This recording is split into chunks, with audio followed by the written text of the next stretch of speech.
Welcome back to our channel doubt expert. I hope आप सभी लोग अच्छे होंगे। आज हम इस वीडियो में करने वाले हैं क्लास 9 की मैथ्स का न्यू एनसीईआरटी से। Okay, that is from the updated version chapter number 10 जिसका नाम है आपका सर्कल्स। ओके, सो चैप्टर 10 में हम सर्कल्स के बारे में पढ़ने वाले हैं। सर्कल्स क्या होते हैं, कौन कौन सी उसमें टर्म्स हैं, क्या प्रॉपर्टीज हैं, कुछ थ्योरम्स वहाँ पे मेंशन है।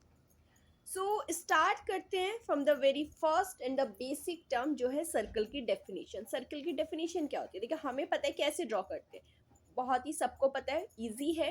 क्या होता है? एक राउंड शेप का फिगर होता है कुछ इस तरह से, राइट। सो इस राउंड शेप के फिगर में यू कुड सी कि यहाँ पे ना ही कोई कॉर्नर है। जैसे आप अगर रेक्टेंगल में देखें तो रेक्टेंगल्स में क्या होता है, कुछ कॉर्नर्स होते हैं, कुछ साइड्स होती हैं ये वाली, और ये वर्टिसेस होते हैं, कॉर्नर्स होते हैं। सो सर्कल में ना ही कोई कॉर्नर होगा और ना ही कोई एज होगी। क्लियर हो गया? सिर्फ एक राउंड शेप का एक फिगर है, उसको हम सर्कल बोलते हैं, बिल्कुल राउंड। उसके कुछ टर्म्स हैं, सर्कल से रिलेटेड कुछ टर्म्स हैं। ये वाला जो इंट्रोडक्शन वाला पार्ट रहेगा आपका, इसको बहुत ही अच्छे से एक बार समझ लेना, क्योंकि यहाँ पे जो हम सारे टर्म्स डिस्कस करने वाले हैं वो हमारे एक्सरसाइज के क्वेश्चंस को सॉल्व करने में हेल्पफुल रहने वाले हैं। ओके, बहुत अच्छे से समझ लेना, पेन पेपर लेके बैठना, जिससे आप सारे ही पॉइंट्स अपनी नोटबुक में नोट डाउन करते रहें। एंड साथ ही में अगर आप चैनल पे नए हैं तो please subscribe it. Okay, but हम इस वीडियो में इतना कर लेंगे कि आपको फिर कहीं और से कुछ भी कॉन्सेप्ट पढ़ने की नीड नहीं होगी। सारे के सारे कॉन्सेप्ट्स हम यहाँ पे कवर करने वाले हैं इस वीडियो में। सबसे पहली चीज़ हमारी बहुत ही बेसिक है, प्रीवियस क्लासेस में आपने पढ़ी भी होगी, that is centre of the circle. देखिए, अगर एक ये सर्कल है, ओके, सर्कल का जो मिड पॉइंट होता है, आपने ध्यान होगा जब आप यहाँ पे कंपास रख के, प्रोटेक्टर से कंपास के हेल्प से जब आप यहाँ पे पेन रख के एक सर्कल ड्रॉ करते हैं, तो जिस जगह पर आप वो पॉइंट पिन रखते हैं उसकी, तो उसको क्या बोलते हैं हम? सेंटर। क्या होता है ये? सेंटर ऑफ द सर्कल, जो मिड में होता है। अब हमें सबको पता है कि ये जो सेंटर है, तो बोला है अगर डेफिनेशन पे जाएं, डेफिनेशन कहती है कि a fixed point which is equidistant from all points on the circle. एक ये ऐसा पॉइंट है कि जहाँ से सर्कल का ना सारे जो डिस्टेंस है दैट इज इक्विडिस्टेंट। करेक्ट? सारा डिस्टेंस जो है आपका, लाइक यहाँ से ये वाला डिस्टेंस ले लीजिए, ये ले लीजिए, ये ले लीजिए। एक ऐसा पॉइंट जहाँ से सर्कल का डिस्टेंस सब जगह इक्वल होगा, वो हमारा सेंटर कहलाता है। ये था डेफिनेशन। दूसरा टर्म आता है हमारा रेडियस। रेडियस बोलते हैं लाइन जॉइनिंग द सेंटर। सबसे पहले तो हमारा यहाँ पे क्या है, ये एक सेंटर है। सेंटर से हमने एक लाइन ज्वाइन कर ली, कहाँ के लिए? सर्कल पे, कुछ इस तरह से। ओके, तो इसे क्या बोलेंगे हम? That is called the radius. तो लाइक सेंटर था आपका ओ, और ये पॉइंट जहाँ पर मीट करा दैट इज ए पॉइंट। जो हमारी रेडियस है, जिसे हम आर से डिनोट करते हैं, तो आर हमारी ओ ए हो जाएगी। ठीक है ना? रेडियस क्या हो जाएगी? ओ ए। सेंटर से लेके जो सरकमफ्रेंस तक का डिस्टेंस होता है, और वो सब जगह सेम ही रहेगा। लाइक अगर आप कोई लाइन यहाँ पे ड्रॉ करेंगे, यहाँ सरकमफ्रेंस तक, तो वो भी सेम रहेगी। यहाँ पे ड्रॉ करेंगे, वो भी रेडियस रहेगी। तो ये सभी क्या होंगे आपके? ये भी आपकी रेडियस है और ये भी आपकी रेडियस होगी। करेक्ट? समझ आ गया होगा। नेक्स्ट टर्म है आपका कोड। कोड शायद आपने ना पढ़ा हो, फिर भी एक बार इसको डिस्कस करते हैं। क्या होती है code? The line joining any two points on the circle. Like मैंने बोला एक पॉइंट यहाँ पर है, कोई भी एक रैंडम पॉइंट ए, और कोई भी एक पॉइंट है बी। बस कोड वही होगी जो इन दोनों पॉइंट्स को ज्वाइन करेगी। ए से बी को ज्वाइन करने वाली लाइन को क्या बोलोगे आप? कोड। ओके, इसे बोल देंगे हम कोड ए बी हो जाएगी। सिंपल सी चीज़ थी, सेंटर आपका कहीं यहाँ पर था, कोई इशू नहीं है। कोई भी दो पॉइंट्स को ज्वाइन करने वाली लाइन को कोड बोलते हैं। अब नेक्स्ट हमारा आता है डायमीटर। डायमीटर आपने पढ़ा होगा। देखिए, अगर यहाँ पे हमारा सेंटर है, तो डायमीटर की डेफिनेशन क्या होती है? ऐसी कोड जो पास कर रही हो सेंटर से। हमारे कोई भी दो पॉइंट्स हो सकते हैं, एक पॉइंट यहाँ पर है, एक रैंडम कोई और पॉइंट होगा। ठीक है ना? दो पॉइंट से पास करने वाली जो कोड होगी, बट वो सेंटर से पास करनी चाहिए, इस तरह से नहीं होगी। करेक्ट? क्योंकि ये सेंटर से पास नहीं कर रही, वो आपकी सिंपल कोड हो जाएगी। बट जो कोड आपकी सेंटर से पास करे, तो उसको आप क्या बोलोगे? That is A and B. दो पॉइंट्स को ज्वाइन कर रही है बट सेंटर से पास हो रही है, इसे बोलोगे आप डायमीटर। डायमीटर को हम डी से रिप्रेजेंट करते हैं। अब यहाँ से अगर आपने नोटिस किया होगा, तो अगर ये सेंटर ओ है, सो ओ ए और ओ बी दोनों क्या है आपकी, जो सेंटर से पॉइंट को ज्वाइन करने वाली लाइन थी वो तो आपकी आर है ना। सो डायमीटर क्या हो जाता है, डायमीटर होता है हमारा ट्वाइस ऑफ आर। और हम डायमीटर को ये भी बोलते हैं कि ये सर्कल की लार्जेस्ट कोड होती है। क्या होती है, largest code of the circle, largest code of the circle. Okay, क्या होता है, डायमीटर होता है। सो ये याद रखना, डायमीटर भी एक कोड है जो सर्कल के दो पॉइंट्स को ज्वाइन कर रही है, बट वो सेंटर से पास होके जाती है। डायमीटर हमारा रेडियस का डबल होता है। करेक्ट, समझ आ गया होगा, क्लियर हो गया। नेक्स्ट मूव करते हैं सरकमफ्रेंस पे। आपको याद होगा कि हमने जो रेक्टेंगल्स या फिर लाइक सपोज ये रेक्टेंगल है या फिर ये कोई ट्राइंगल है, तो अगर हम इसका पेरीमीटर फाइंड करते थे, क्या होता था पेरीमीटर, पेरीमीटर हमारे यहाँ से आप ये पूरी डिस्टेंस को क्या करते थे, ऐड ऑन कर लेते, सम अप कर लेते थे, इसको बोलते थे पैरामीटर। ये सारी साइड्स का सम कर लेते थे, पैरामीटर हो जाता था। सेम अगर हम बात करें सरकमफ्रेंस की, तो सी अगर ये आपका है सर्कल, तो सरकमफ्रेंस क्या होगा, सरकमफ्रेंस जो आपकी ये पूरी यहाँ से एंड राउंड राउंड राउंड जो पूरा डिस्टेंस है ये राउंड शेप का, ये पूरी क्या कहलाएगी आपकी, circumference of the circle. Definition है डिस्टेंस अराउंड द सर्किल, ये जो पूरी डिस्टेंस आपकी इसके अराउंड आ रही है सर्किल की, उस पूरी डिस्टेंस को क्या बोलते हैं हम, सरकमफ्रेंस। जो भी ये कर्व्ड पार्ट है आपका, बोले कि जो ये आपका कर्व्ड पार्ट है ना, इस तरह से जो ये घूम रहा है, तो ये जो आपने लाइन ड्रॉ करी है कर्व सी, तो ये कितने डिस्टेंस की है, वही डिस्टेंस हमारा क्या है, circumference of the circle. Clear हो गया होगा। नेक्स्ट टॉपिक, नेक्स्ट आपका आर्क। आर्क क्या होती है, सरकमफ्रेंस पता लग गई आपको, ये सेंटर है सर्कल का। अगर अभी आपने देखा तो सरकमफ्रेंस थी ये पूरी, अभी मैंने बोला कि ये कोई भी एक पार्ट, कोई भी एक छोटा सा पार्ट यहाँ से दो पॉइंट्स के बीच में, एक ये पॉइंट ए है, ये पॉइंट बी है, मैंने बोला ये पॉइंट ए है, ये पॉइंट बी है। सो इसकी जो बीच का ये आर्क होगी, जो पूरी सरकमफ्रेंस है उसका एक पार्ट क्या हो गया, आर्क ऑफ द सर्कल। ठीक है, उसको क्या बोलेंगे, आर्क बोलेंगे। क्लियर हो गया होगा, समझ आ गया होगा। आर्क में एक चीज़ और मैं डिफाइन कर देती हूँ, लाइक आपकी आर्क है। सो आपने देखा होगा अगर ये पूरी एक स्ट्रेट लाइन होती है, ये होता है ए और बी, तो आप इसे क्या बोल देते हो, लाइन ए बी। बट अभी मैं बोलूँ ये आर्क क्या है, कर्व्ड लाइन है, इस तरह से है, ये ए है, ये बी है, ये पार्ट है ना कर्व्ड लाइन है, स्ट्रेट लाइन नहीं है आपकी। तो आप इसे किस तरह से डिफाइन करोगे, ए बी और उसके ऊपर ये लाइन, तो ये क्या डिनोट कर रही है आपका, ये डिनोट कर रहा है कि ए बी जो है वो एक आर्क है। करेक्ट, आप इसको रीड करने के लिए बोल सकते हो आर्क ए बी। क्लियर हो गया, समझ आ गया होगा। आर्क क्या है, सरकमफ्रेंस का एक छोटा सा पार्ट, इतना सा एक ही पार्ट, कोई भी दो पॉइंट्स के बीच में जो भी ये डिस्टेंस होगा उसको बोलेंगे हम आर्क। मूव करते हैं नेक्स्ट। अच्छा, आर्क में आपकी एक चीज और है, अभी आपने यहाँ से देखा होगा आर्क दो तरह से बन गई, राइट। एक तो ये वाला पार्ट हो गया आर्क का, और एक ये रिमेनिंग पार्ट हो गया आर्क का। अब बोलोगे आप मैम कौन सी आर्क है, तो आर्क में क्या होगा, जो छोटी वाली आर्क है उसे हम बोलेंगे माइनर आर्क। क्या बोलेंगे उसको, माइनर आर्क। और ये जो सर्किल का रिमेनिंग पार्ट होगा, सरकमफ्रेंस का जो बचा हुआ वाला पार्ट है, उससे हम क्या बोलेंगे, मेजर आर्क। क्या बोलोगे, मेजर आर्क। समझ आ गया, क्लियर हो गया होगा। ओके, सो देखो इसके बाद अगर यहाँ से देखो कि ये एक सर्कल है, ओके, और ये सेंटर है, लाइक ये आपका एक डायमीटर आया, तो यहाँ से ये दोनों भी आर्क हो जाएगी ना, ये भी तो एक आर्क है और ये भी एक आर्क है। अब आप बोलोगे कि ये दोनों आर्क तुम्हें कौन सी छोटी है कौन सी बड़ी है, अब तो दोनों इक्वल है ना, तो कैसे डिफरेंशिएट करोगे कि माइनर आर्क कौन सी है और मेजर आर्क कौन सी है। उस वाले केस में आप यहाँ से बोल सकते हो कि ये दोनों इक्वल आर्क्स है। कैसी हैं, equal arc. Okay, so minor arc major arc का यहाँ पर कोई रोल नहीं है, बस जहाँ पे छोटी आर्क होगी उसको माइनर आर्क बोलेंगे और जहाँ पे बड़ी वाला पार्ट होगा सरकमफ्रेंस का उसको बोलोगे मेजर आर्क। क्लियर हो गया।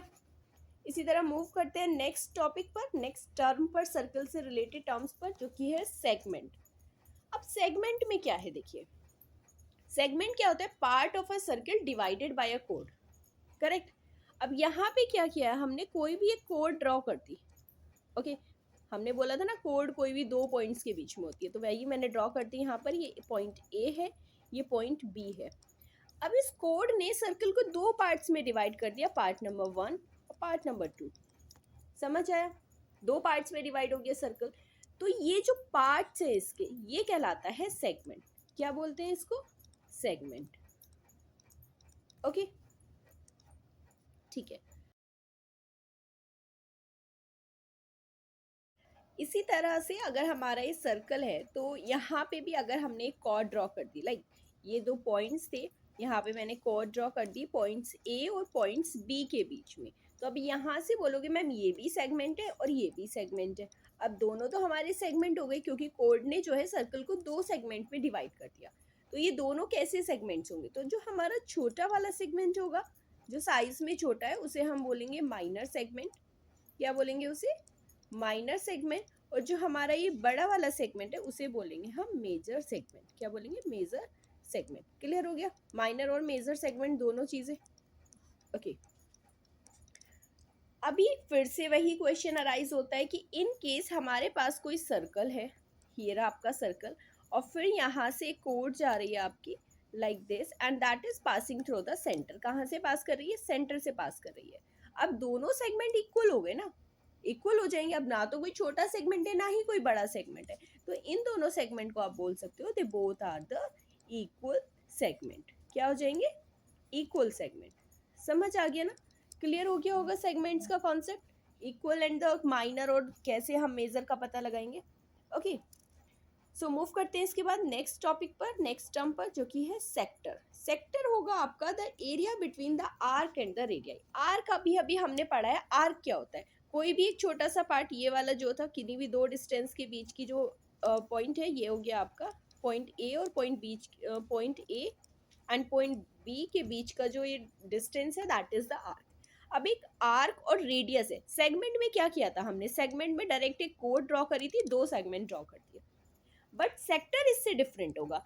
सर्कल का वो एरिया जो आर्क और दो रेडियस के बीच में है, दो रेडियाई हो गई ना, ये भी ओ ए भी रेडियस है, ओ बी भी रेडियस है।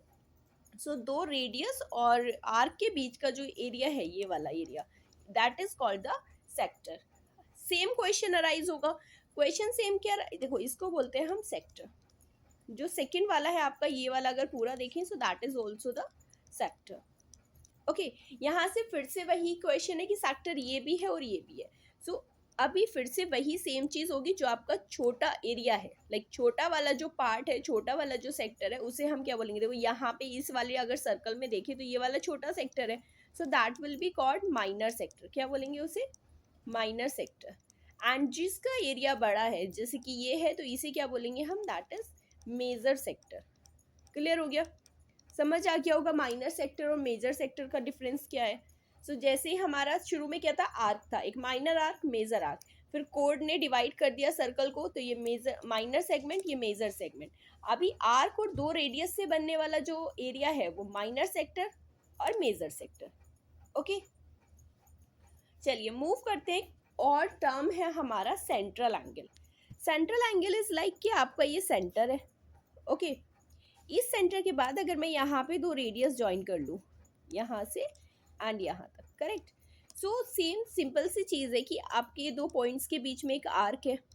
इस आर्क के दोनों पॉइंट्स को अगर हमने सेंटर से ड्रॉ कर दिया, तो इस ये वाला जो एंगल बनेगा, that is called the central angle. क्या बोलेंगे इसे?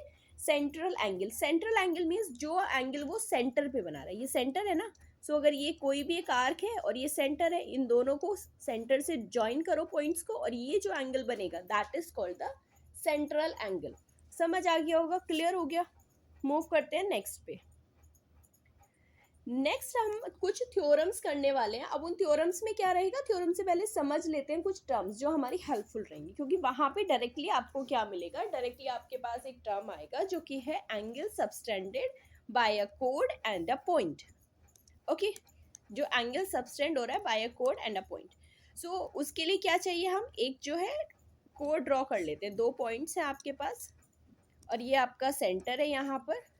ऑलराइट, अब हमें बताना है कि angle subtended by a code. देखो, एंगल अगर सबटेंड कराना है कोड से, तो ये दोनों पॉइंट्स आ गए हमारे, दो कोड है हमारी ए बी। अगर ए बी को हम सेंटर पे ज्वाइन करते, राइट, ए बी को इस सेंटर से ज्वाइन कर दिया एंड सेम मैंने यहाँ पर भी ज्वाइन कर दिया, इस तरह से ज्वाइन हो गया, तो ये वाला जो एंगल बनेगा, this angle, that is angle subtended at the centre. क्या हो गया? थीटा। एंगल जो सबटेंड हो रहा है दो तरह से हो रहा है, at the centre angle subtended at the centre. और किसका एंगल सबटेंडेड है? By the code. ये जो कोड है, कोड के दोनों पॉइंट्स को सेंटर से, जैसा हम अभी बात कर रहे थे ना सेंट्रल एंगल की, वो सेम ही है अगर हम बोलेंगे कि angle subtended by the code at the centre. समझ आ गया? दूसरा आपका एंगल कौन सा बनेगा? अगर इन्हीं दोनों पॉइंट्स को हम सरकमफ्रेंस पर कहीं भी ड्रॉ कर दे, कहीं पर भी आप ज्वाइन कर सकते हो। यहाँ पे ज्वाइन कर दिया एंड एक यहाँ पर ज्वाइन कर दिया। ओके, सो ये वाला कौन सा एंगल हो जाएगा? अगर यहाँ पे ये जो एंगल सरकमफ्रेंस पे बन रहा है, that is angle subtended at the on the circle बोल सकते हो। ओके, ऑन द सर्कल या ऑन द सर्कमफ्रेंस भी बोल सकते हो, एट द सर्कमफ्रेंस और on the circle, anything you can call. ठीक है, क्योंकि सर्कल ही सर्कमफ्रेंस है, तो ये वाला जो एंगल होगा आपका वो बनेगा angle subtended by this code. Code से क्यों है? क्योंकि कोड के ही दोनों पॉइंट से हमने सर्कमफ्रेंस पर ज्वाइन किया। आप देख सकते हो ना, ये कोड का एक पॉइंट है, इससे यहाँ पर ज्वाइन कर दिया, कोड का दूसरा पॉइंट है, इससे यहाँ पर ज्वाइन कर दिया। तो ये जो एंगल बना that is on the circle, और ये हमने सेंटर से ज्वाइन किया था, तो ये angle subtended at the centre है। डिफरेंस समझ आ गया होगा? मूव करते हैं हमारी थ्योरम फर्स्ट पर। कुछ थ्योरम्स हैं इसमें, 11-12 के अप्रॉक्स कुछ थ्योरम्स हैं, तो उनको अच्छे से कर लेना, क्योंकि थ्योरम्स के ही जो हमारे बेसिक कॉन्सेप्ट्स रहेंगे, जो हम यहाँ पे समझेंगे, उन्हीं को सबको यूज करके हम एक्सरसाइज की क्वेश्चन सॉल्व करने वाले हैं। अभी तक किसी को कहीं पे भी कोई कंफ्यूजन हो, कोई डाउट हो, तो एक बार रिवर्स करिए वीडियो, पूरा अच्छे से देखिए। फिर भी लगता है कि आपको कोई भी क्वेरी है तो आप व्हाट्सएप या टेलीग्राम पे, आपको नीचे लिंक्स मेंशन किए हुए हैं, आप वहाँ पे हमसे अपना क्वेश्चन पूछ सकते हो। ओके, आपकी क्वेरी रिजोल्व हो जाएगी। सो 9.1 थ्योरम आपकी कहती है equal code of a circle subtend equal angles at the centre. अभी हमने बताया था ना एंगल कैसे सबटेंड होता है, इक्वल कोड। अब हमें क्या करना है, दो कोई भी, ये सेंटर है आपका। ओके, इसके लिए हम दो इक्वल कोड्स बना लेते हैं। सर्कल में कहीं पे भी दो इक्वल कोड्स बनाएंगे, लाइक ये कोड है आपकी ए बी, और यहाँ पे कोई भी कोड ड्रॉ कर दी, देखो इक्वल बनानी है ना, तो सेम सी बनाएंगे। ठीक है, ये हो गई सी डी, ये यहाँ पे बोला ए बी, और ये हो गई आपकी सी डी, दो कोड्स हो गई। अब दो कोड्स जो सर्कल पे सेंटर पर जो एंगल बना रही हैं, तो सेंटर पे एंगल बनाने के लिए हमें ये ज्वाइन करना होगा लाइक दिस, और इसको भी ज्वाइन करा दीजिए, तो यहाँ पे ये आ गया आपका एंगल ओ। तो ये थ्योरम क्या कह रही है कि अगर A B is equal to C D, हमारे पास दो इक्वल कोड हैं, तो जो एंगल वो सेंटर पे बनाएंगी, ये जो एंगल है बना रही है, दैट इज ऑल्सो इक्वल। इसका मतलब क्या है कि जो एंगल ए ओ बी है that is equal to angle C O D. समझ आ गया? दो इक्वल कोड सेंटर पे जो एंगल बनाएंगी वो एंगल भी इक्वल होंगे, या फिर सिंपली बोले कि दो इक्वल कोड सेंटर पे इक्वल एंगल्स बनाएंगी। करेक्ट? क्लियर हो गया होगा? इसके बाद आते हैं थ्योरम 9.2 पर। अब 9.2 में क्या है, that is simply the converse of this theorem. Okay, converse जो अभी हमने 9.1 में पढ़ा उसका जस्ट अपोजिट रहेगा। If the angle subtended by the codes of the circle, मैं कोई भी रैंडमली दो कोड्स ड्रॉ कर लेती हूँ, ये आपकी कोड ए है, ओके, और यहाँ पर एक कोड ड्रॉ कर लेते हैं, ये आपकी कोड सी डी है, सेकेंड कोड, इसको नेम कर देते हैं, ये पॉइंट्स आपके ए और बी के बीच में, this is A and B, और ये कोड है आपकी सी एंड डी, ये आपका सेंटर आ रहा है। अभी अगर यहाँ से इसको ऐसे ड्रॉ करना है, ज्वाइन कर लीजिए ना, ओके, वन सेकेंड, ये हमने ज्वाइन कर लिया दोनों पॉइंट्स को सेंटर पे। तो बोल रहा है if the angle subtended by the chords are equal, कि जो ये एंगल हमारी कोड सेंटर पे बना रही है, क्या बोल रहा है कि अगर एंगल ए ओ बी, जो एंगल ए बी ने कौन सा एंगल बनाया ए ओ बी, और सी डी ने कौन सा एंगल बनाया C O D, so angle A O B is equal to C O D, I am writing it here, angle A O B is equal to angle C O D. तो it implies कि अगर same angle बना रही है तो अब codes क्या हो जाएंगी, इक्वल हो जाएंगी, A B is equal to C D. Simple था। फिर से एक बार रिवाइज कर देती हूँ। थ्योरम 9.1 ने कहा था कि जो दो इक्वल कोड्स होंगी, कोड्स को पहले इक्वल बता दिया, वो जो एंगल सेंटर पे बनाएंगी तो एंगल भी इक्वल होंगे। और थ्योरम 2 ने उसका जस्ट कन्वर्स बताया है कि अगर हमारी दो कोड्स जो एंगल सेंटर पे बना रही है एंगल इक्वल है, अगर एंगल इक्वल है तो दैट मीन्स उनकी कोड भी इक्वल होगी। ओके, जो वो दोनों कोड्स हैं वो भी इक्वल होंगी। ऑलराइट, दोनों थ्योरम समझ आ गई होंगी, क्लियर हो गया होगा अच्छे से। मूव करते हैं नेक्स्ट थ्योरम पर। नेक्स्ट थ्योरम से पहले उससे रिलेटेड एक टर्म रहेगा कि हम क्या पढ़ने वाले हैं। देखो यहाँ पे बात कर रहे हैं perpendicular from the centre of a code, right, perpendicular from the centre of a code. तो इसका मतलब क्या हो जाएगा आपका, सेंटर बना लेते हैं पहले। सेंटर ये है आपका, कोई भी एक रैंडम कोड है आपकी, ये रही आपकी कोड यहाँ पर एक, क्लियर। तो परपेंडिकुलर ड्रॉ करना है सेंटर टू अ कोड, तो कुछ भी नहीं है, एक यहाँ सेंटर ये रहा आपका और इसके ऊपर यहाँ से एक परपेंडिकुलर ड्रॉ कर देना। ओके, ये क्या कहलाएगा आपका, परपेंडिकुलर टू द कोड फ्रॉम द सेंटर। क्लियर हो गया। सिर्फ इतना सा मैंने यहाँ पे टर्म समझाने के लिए टॉपिक ले लिया, क्योंकि हम जो है परपेंडिकुलर कोड के बारे में आगे जो थ्योरम्स है वो इसके ऊपर डिपेंड होंगी, इसलिए मैंने क्लियर कर दिया कि अगर कोड के ऊपर परपेंडिकुलर का मतलब ये है कि सेंटर से हम कोड पर परपेंडिकुलर ड्रॉ कर रहे हैं। ओके, ये कोड है आपकी ए बी, सो इसे बोलते हैं perpendicular at the from the centre to a कोड। इससे रिलेटेड थ्योरम पर मूव करते हैं। सो थ्योरम क्या कहती है आपकी, the perpendicular from the centre of a circle bisect the कोड। देखो क्या बोल रही है, सिंपल से देखते हैं। हमने परपेंडिकुलर तो समझ लिया ना, परपेंडिकुलर कैसे ड्रॉ करते हैं। ये आपका सेंटर है, ओके। बोल रहे कि ये आपकी एक कोड है। अब इसने बोला है कि अगर आपने कोई परपेंडिकुलर ड्रॉ कर दिया, यहाँ पे क्या कर दिया हमने, कोई परपेंडिकुलर, ये ओ है, ये पॉइंट आपका ए है, ये बी है। सो थ्योरम बोल रही है कि अगर हमने एक परपेंडिकुलर ड्रॉ कर दिया कोड पर, तो वो बाइसेक्ट कर रहा है कोड को। बाइसेक्ट का मतलब हमने पहले ही भी पढ़ा हुआ है, बाइसेक्ट का मतलब होगा आपका कि दो इक्वल पार्ट्स में डिवाइड कर देना। इट मीन्स कि जो कोड ए बी है वो डी पॉइंट से दो पार्ट्स में डिवाइड हो गई।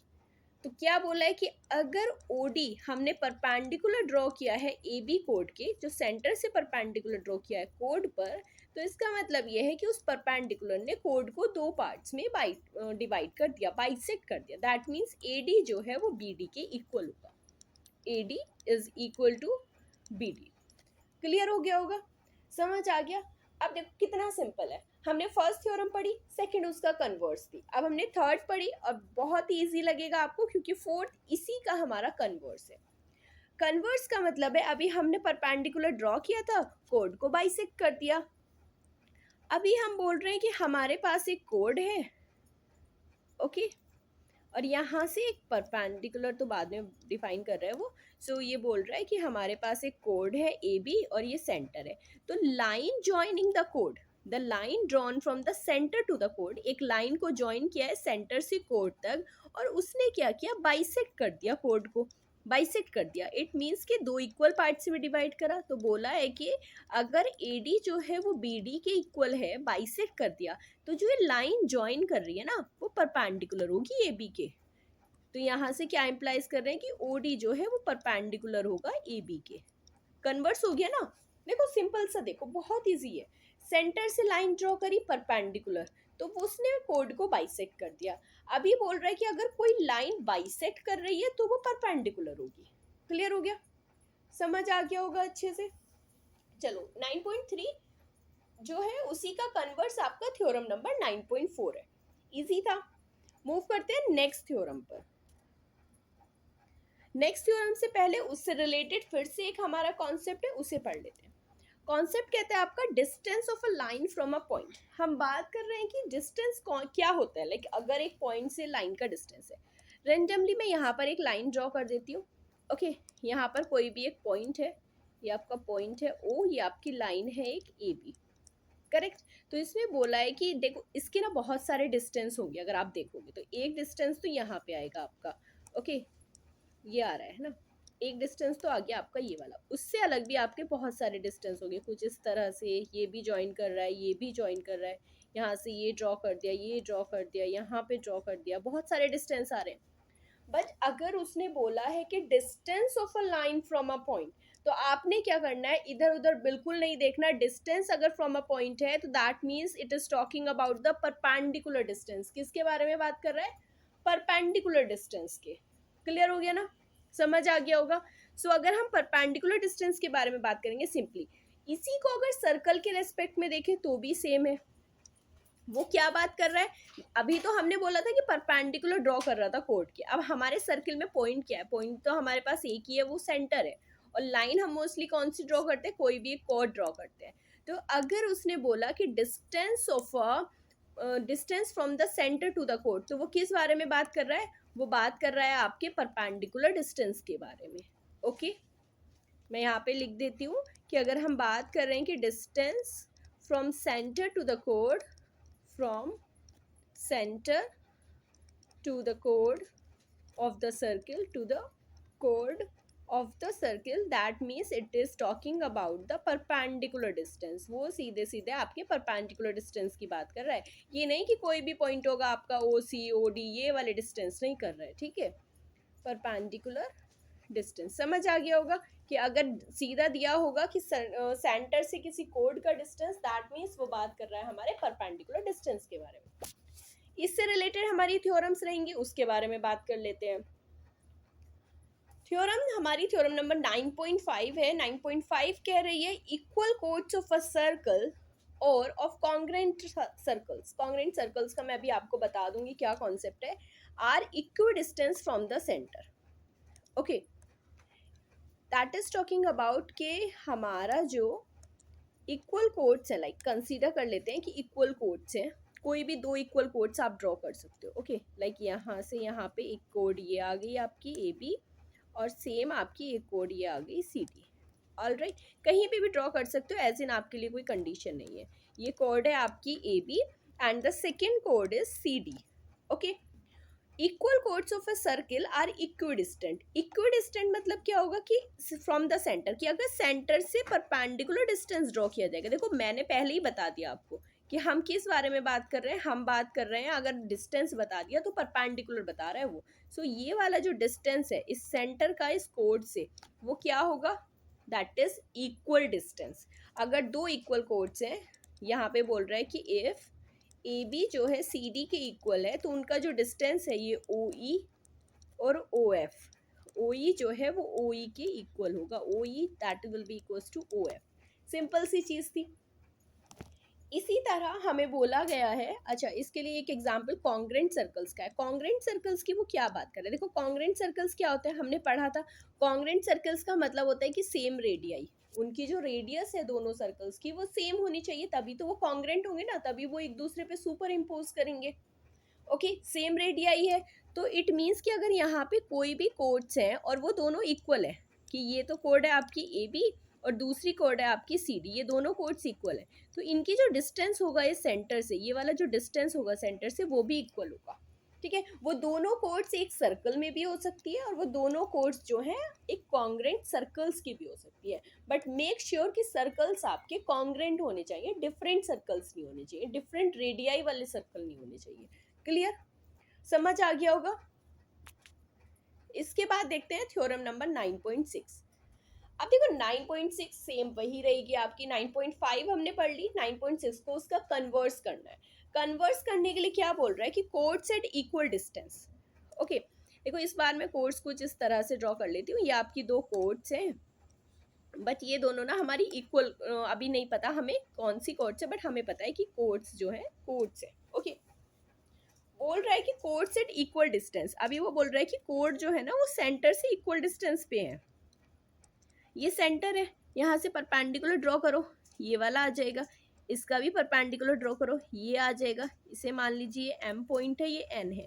तो 9.6 क्या कह रही है कि अगर उन कोड्स का जो डिस्टेंस है सेंटर से वो इक्वल है, दैट मीन्स कि ओ एम जो है वो ओ एन के इक्वल है। डिस्टेंस सेम है ना, इस कोड का सेंटर से डिस्टेंस ओ एम, इस कोड का सी डी कोड का डिस्टेंस जो सेंटर से है that is O N. So O M और ओ एन इक्वल है, तो अगर डिस्टेंस इक्वल है इसका मतलब है कि वो जो कोड्स हैं वो भी इक्वल होंगी, कि A B is equal to C D. Clear हो गया, समझ आ गया होगा, सिंपल था। 9.5 ने कहा था कि अगर दो इक्वल कोड हैं तो उनका सेंटर से डिस्टेंस भी इक्वल होगा। 9.6 ने उसका अपोजिट कर दिया कि अगर डिस्टेंस इक्वल है तो कोड्स भी आपस में इक्वल होंगी। सिंपल सा था, क्लियर हो गया होगा, समझ आ गया। सिंपल सी सारी चीज़ें हैं यहाँ पे, बट मेक श्योर आप अच्छे से इनको कर लें, क्योंकि इन्हीं की हेल्प से हम करने वाले हैं एक्सरसाइज के क्वेश्चन, अदरवाइज आप नहीं कर पाओगे। ओके, इस वीडियो से अलग आपको इसके कॉन्सेप्ट्स के लिए कहीं से पढ़ने की नीड नहीं होगी। जितना भी नीडफुल है मैं सभी इसी वीडियो में ही कवर करा दूंगी। ओके, सो मूव करते हैं नेक्स्ट थ्योरम पर, थ्योरम नंबर 9.7। ओके, सो 9.7 जो आपकी थ्योरम है क्या कह रही है? Angle subtended bye an arc at the centre is double of the angle subtended by it at any point on the remaining circle। सी दो चीजें बोलती है इसने, दो एंगल्स के बारे में ये बात कर रहा है। Angle subtended bye an arc, तो पहले एक आर्क देख लेते हैं और आर्क कैसे एंगल सबटेंड करेगी। देखो ये है हमारा सेंटर, ये क्या है हमारा सेंटर है। Angle subtended bye an arc at the centre, ये हमारी आर्क किसके बीच में है? ये पॉइंट ए है, ये पॉइंट बी है, और हमारा जो आर्क है, हमारी आर्क आ जाएगी ए बी। इस तरह से आ गई आपकी ए बी आर्क। कौन सा एंगल वो सेंटर पे सबटेंड करेगी? इस तरह से अगर सेंटर पे ज्वाइन कर दे तो ये दोनों पॉइंट्स को, ए को भी और बी को भी, तो ये एंगल आपका कौन सा हो जाएगा? Angle A O B. Angle A O B जो कि वो सेंटर पर बना रही है। कहाँ पे बना रही है? सेंटर पर। And the angle on the remaining part of the circle, देखो ये जो आर्क है इसको छोड़ के बाकी कहीं पर भी बना लीजिए। लाइक यहाँ पूरी सरकमफ्रेंस पर जो रिमेनिंग पार्ट है उस पर कहीं पर भी एक पॉइंट ले लीजिए। सपोज मैंने यहाँ पर ले लिया। क्लियर? सो अभी दोनों पॉइंट्स को इस पॉइंट से ज्वाइन करेंगे। ज्वाइन हो गया। इसको भी दूसरे पॉइंट से ज्वाइन कर देंगे, बी से। ज्वाइन हो गया। यहाँ पे कौन सा एंगल बनेगा आपका? लाइक यहाँ पे मैंने इसको पॉइंट बोल दिया आपका पी। सो एक ये एंगल बन जाएगा ए पी बी।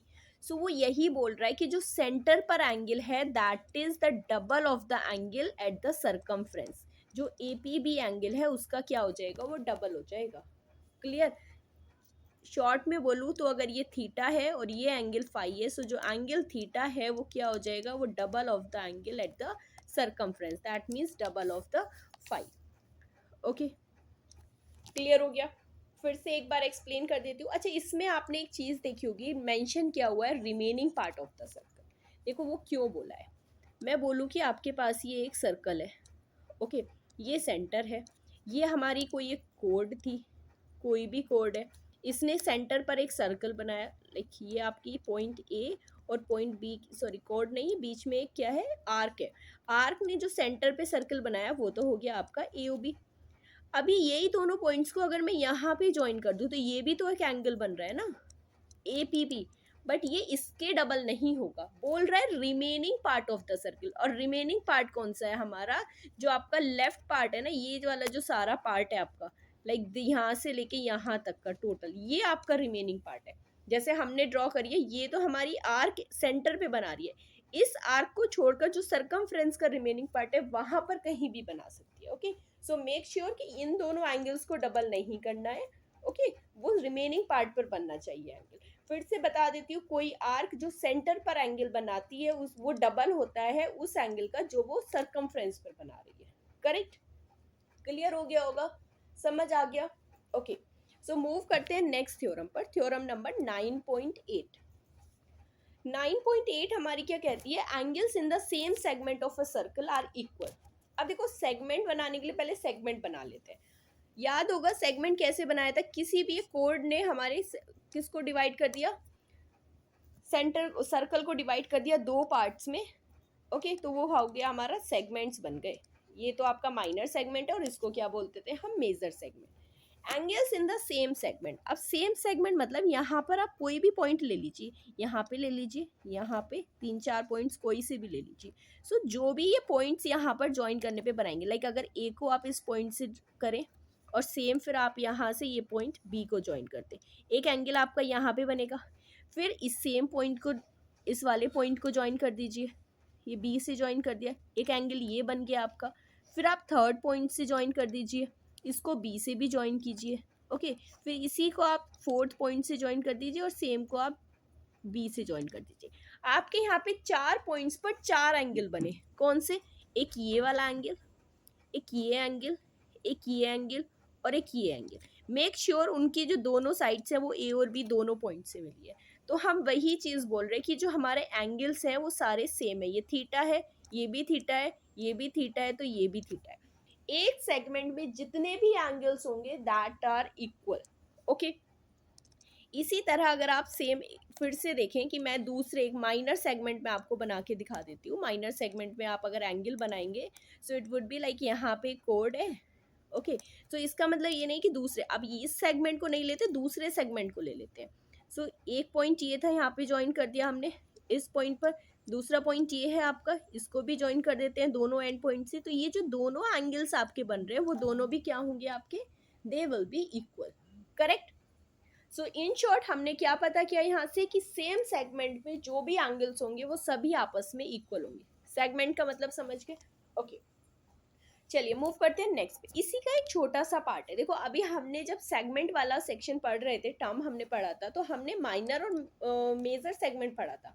बट मैंने साथ में आपको ये भी बताया था कि अगर बीच में कोई डायमीटर हो जाता है तो वो इक्वल लाइक सेगमेंट हो जाते हैं। इक्वल सेगमेंट मतलब सर्कल के दो पार्ट हो गए, इक्वल पार्ट हो गए, और दोनों अगर इक्वल पार्ट है तो उन दोनों पार्ट्स को क्या बोलोगे आप, semi circle. Semi circle means circle का आधा।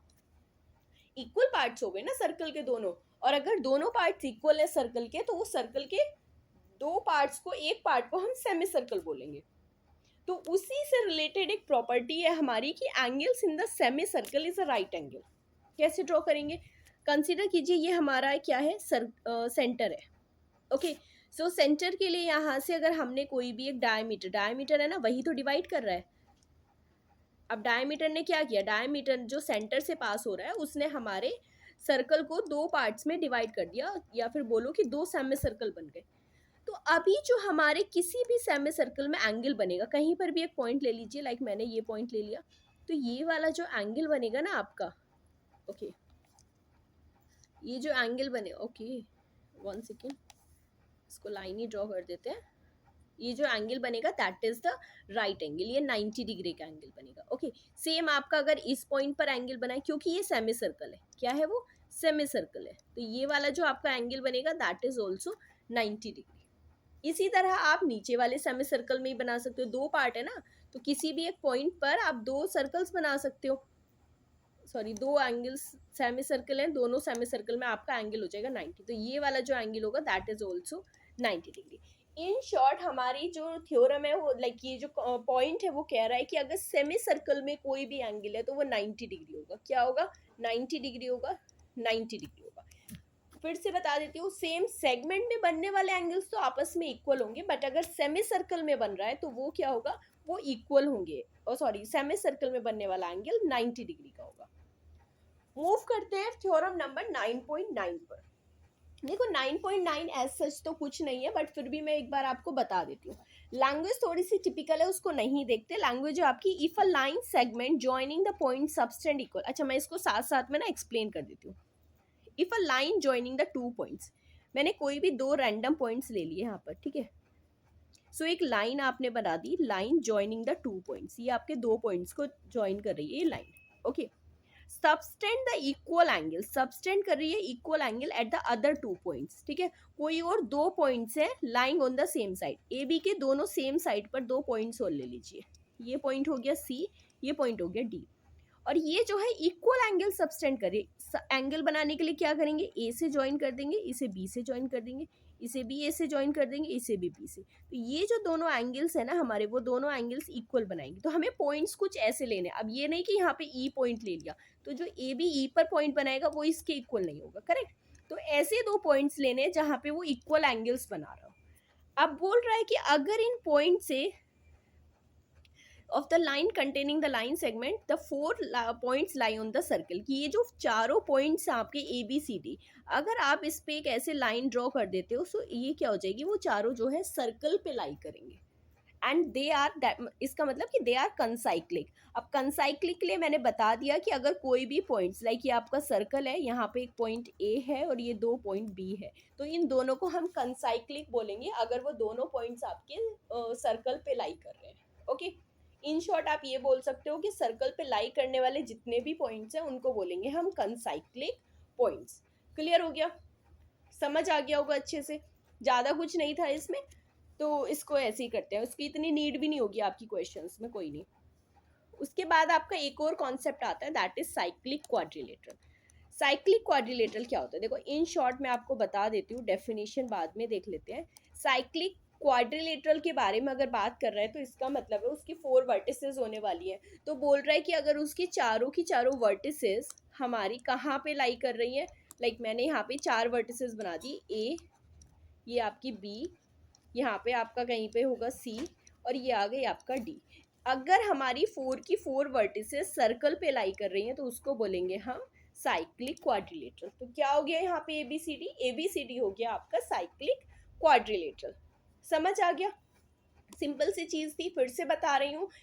कोई भी क्वाड्रिलेटरल की चारों वर्टिसेस अगर आपकी सर्कल पे लाई कर रही हैं तो it is known as cyclic quadrilateral. Cyclic quadrilateral से रिलेटेड हमारे पास एक दो थ्योरम्स हैं, हम वो भी कर लेते हैं साथ ही में। सो थ्योरम नंबर 9.10 क्या कहती है? Sum of the either pair of the opposite angle. पहले मैं एक साइक्लिक क्वाड्रिलेटरल यहाँ पे ड्रॉ कर लेती हूँ। क्या है? ये आपका सेंटर है सर्कल का। उसके बाद साइक्लिक क्वाड्रिलेटरल के लिए 4 पॉइंट्स ले लीजिए, कोई भी जो आपके सर्कल पे लाई कर रहे हो।